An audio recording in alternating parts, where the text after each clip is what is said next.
আগামী সংসদ নির্বাচন নিয়ে শুরু হয়েছে আলোচনা। দল গোছাতে তৎপরতা বাড়িয়েছে জামায়াত বিএনপি। ঠিক এই সময় আওয়ামী লীগকে নিষিদ্ধের দাবিও উঠেছে। এ নিয়ে মুখ খুলেছেন আওয়ামী লীগের নেতারা। আওয়ামী লীগকে রাজনীতি থেকে 10 বছর দূরে রাখার বিষয়ে তীব্র নিন্দা ও প্রতিবাদ জানিয়ে বিবৃতি দিয়েছেন আওয়ামী লীগের যুগ্ম সম্পাদক মোহাম্মদ মাহবুবুল আলম হানিফ। একই সঙ্গে তিনি এ ধরনের তৎপরতা থেকে দূরে থাকার জন্য সংশ্লিষ্ট সকলের প্রতি আহ্বান জানান।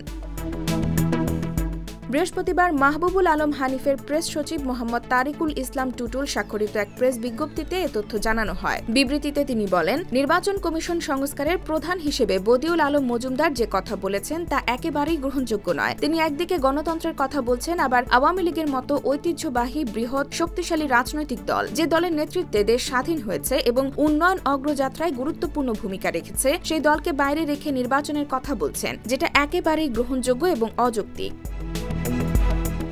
বিবৃতিতে আরও বলা হয়, আওয়ামী লীগের নেতাকর্মীরা বর্তমান প্রেক্ষাপটে কিছুটা বিব্রতকর অবস্থায় আছে, কিন্তু এটাও মাথায় রাখতে হবে 1975 সালে জাতির পিতাকে সপরিবারে হত্যার মধ্য দিয়ে যখন আওয়ামী লীগকে নিশ্চিহ্ন করার ষড়যন্ত্র করা হয়েছিল, তখনও এরকম একটা ধাক্কা এসেছিল। সে সময়ও আওয়ামী লীগ ঘুরে দাঁড়িয়েছিল। অতএব আওয়ামী লীগ আবার অতীতের মতো ঘুরে দাঁড়াবে এবং আগামী সংসদ নির্বাচনে অংশ নেবে।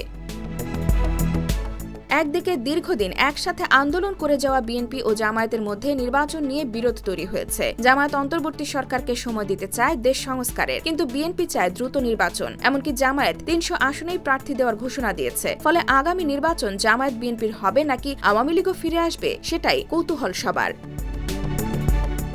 IBTV USA, new York.